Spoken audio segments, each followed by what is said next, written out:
Start. उपाध्यक्ष जी, इस सदन के सामने विदेश मंत्री जी ने जो यह संविधान संशोधन विधेयक प्रस्तुत किया है, इसका मैं हृदय से समर्थन करता हूं। मैंने और शायद इस सदन के बहुत से माननीय सदस्यों ने इस देश के इतिहास का गहरा अध्ययन किया होगा और उनको भी यह स्मरण होगा कि भारत के अंदर अनेकों प्रांत और देसी रियासतें या राज्य हुआ करते थे। हमें स्मरण है कि उन्हीं में से सिक्किम भी एक है, जो हमारे देश का उसी प्रकार का राज्य है जैसे अन्य राज्य हैं।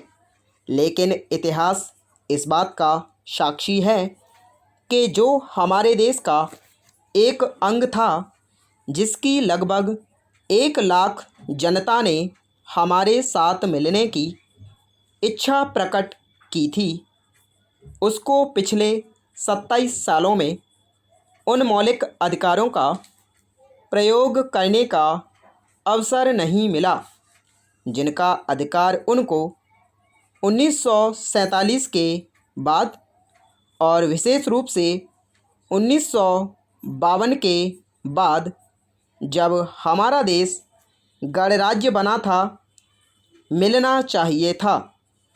आज इतने सालों के बाद फिर हमारे देश के इतिहास में ऐसा निर्णय करने का अवसर आया है जो कभी भुलाया नहीं जा सकता। Para change. महोदय, मुझे इस बात की प्रसन्नता है कि सिक्किम की जनता, जो पिछले कई सालों से अपने अधिकारों से वंचित रही, उसके लिए आंदोलन करती रही और भारत के साथ, भारत की जनता के साथ अपने को मिलाने की चेष्टा करती रही। उसकी इस मांग की तरफ भारत सरकार का ध्यान गया और भारत सरकार ने, हमारी प्रधानमंत्री ने उसकी जनता की इच्छाओं का समादर किया। मैं इसके लिए उन्हें बधाई देता हूं।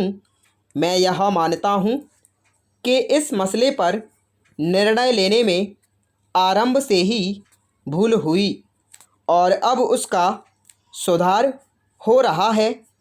हमारे देश का जो उत्तरी अंचल है, उसकी तरफ हमारी सरकार का ध्यान गया है और उसकी इच्छाओं की पूर्ति करने का अवसर आया है।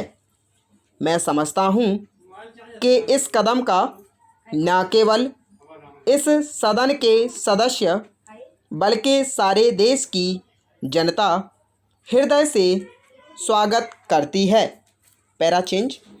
मान्यवर, मैं यह भी निवेदन करना चाहता हूँ कि सिक्किम राज्य की जनता की इच्छाओं का मान रखने के बाद हमारे देश के ऊपर एक बहुत बड़ा उत्तरदायित्व आ गया है।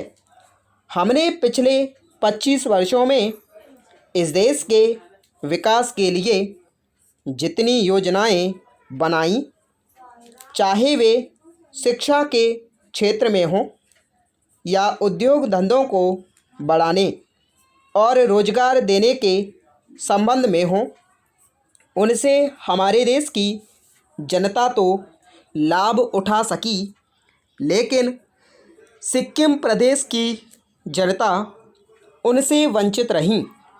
अब वह समय आ गया है जब हम अपनी योजनाएं बनाते समय सिक्किम का विशेष ध्यान रखें। इस अवसर पर मैं यह भी स्पष्ट करना चाहता हूं कि सिक्किम के राजा की जो भी नीति हमारे प्रति रही हो, उसकी ओर हमें विशेष ध्यान देने की आवश्यकता है।